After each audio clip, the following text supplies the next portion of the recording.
बाजार में कदम रखने वाले 90%, जी हाँ, 90% नए लोग शुरुआत में ही अपनी पूंजी क्यों खो देते हैं। आज की इस विस्तृत चर्चा में हम ट्रेडिंग और जुए के बीच की उस बहुत ही बारीक लकीर को गहराई से समझेंगे। एक मेंटर और अनुभवी नजरिए से ये समझना बहुत जरूरी है कि शुरुआती विफलता कोई इत्तेफाक नहीं है, बल्कि ये पूरी तरह से मानसिकता की कमी का नतीजा है। चलिए सीधा मुद्दे पर आते हैं। तो शुरुआत करने वाले हर नए व्यक्ति के सामने सबसे बड़ा सवाल आखिर होता क्या है? यही ना कि क्या बाजार एक व्यवसाय है या फिर कोई कसीनो। देखिए, अक्सर लोग इन चार्ट्स और ग्राफ्स को रातों रात अमीर बनने की मशीन समझ बैठते हैं, लेकिन कड़वा सच तो ये है कि सही मानसिकता और कड़े अनुशासन के बिना शेयर बाजार सच में एक ऐसा कसीनो बन जाता है जहां अंत में हमेशा और हमेशा हाउस यानी कसीनो की ही जीत होती है। चलिए पहले भाग की ओर बढ़ते हैं, बड़े दाम। यहाँ ध्यान देने वाली बात यह है कि बिना किसी ठोस योजना के बाजार में उतरना बिल्कुल रूले टेबल पर आंखें बंद करके पहिया घुमाने जैसा है। सोचिए, अगर कोई बिना किसी ब्लूप्रिंट या बजट के एक नया रेस्टोरेंट खोल दे तो क्या होगा? उसका डूबना तो तय है ना। बाजार भी बिल्कुल ऐसा ही है। ये केवल पूंजी नहीं मांगता, ये एक परखी हुई ठोस रणनीति मांगता है।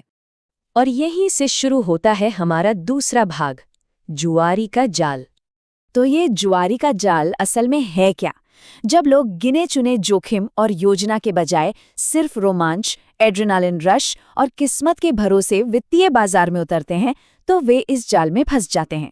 तुरंत मुनाफे की जो चाहत होती है ना, वो तार्किक सोच पर पूरी तरह हावी हो जाती है। जरा सोचिए, जब स्क्रीन पर हरे और लाल रंग देखकर दिल की धड़कनें एकदम तेज होने लगे, तो समझ लीजिए कि ये ट्रेडिंग नहीं हो रही, ये सिर्फ रोमांच की तलाश है। और यकीन मानिए, वित्तीय बाजारों में इस रोमांच की कीमत बहुत बहुत महंगी चुकानी पड़ती है। अब आते हैं तीसरे भाग पर, शुरुआती लोग आखिर असफल क्यों होते हैं। असल दुनिया के इन खतरनाक नुकसानों पर जरा गौर करते हैं।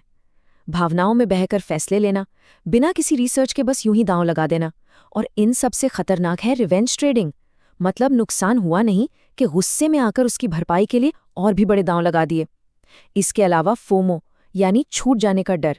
ये डर लोगों को एक भागती हुई ट्रेन में चढ़ने पर मजबूर कर देता है, जहां वे सबसे ऊंचे दाम पर शेयर खरीद लेते हैं और देखते ही देखते अपना पूरा अकाउंट खाली कर बैठते हैं।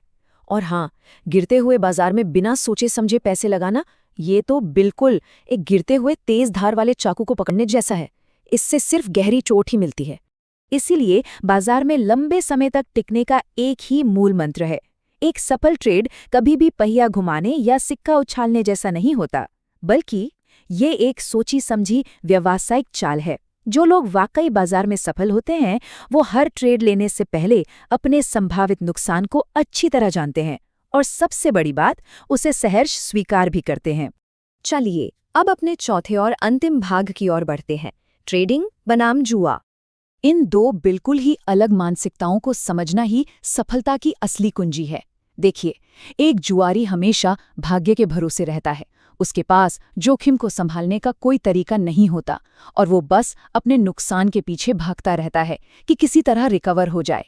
इसके बिल्कुल विपरीत एक सच्चा ट्रेडर हमेशा एक व्यवस्थित योजना पर काम करता है। वो जोखिम को पहले से मापता है और अगर योजना के तहत कोई नुकसान होता भी है, तो उसे अपने व्यापार की लागत यानी कॉस्ट ऑफ बिजनेस मानकर आसानी से स्वीकार कर लेता है। तो इस चर्चा को खत्म करने से पहले, बाजार में अपना एक और रुपया लगाने से पहले, हर नए व्यक्ति को खुद से पूरी ईमानदारी के साथ ये सवाल पूछना चाहिए, क्या वर्तमान में उठाए जा रहे कदम एक सिद्ध जांची परखी प्रणाली पर आधारित हैं या सिर्फ हवा में तीर चलाकर किसी चमत्कार की उम्मीद की जा रही है? लंबे समय की सफलता और विफलता का पूरा फैसला इसी एक सवाल के जवाब पर टिका है। सोचिएगा जरूर।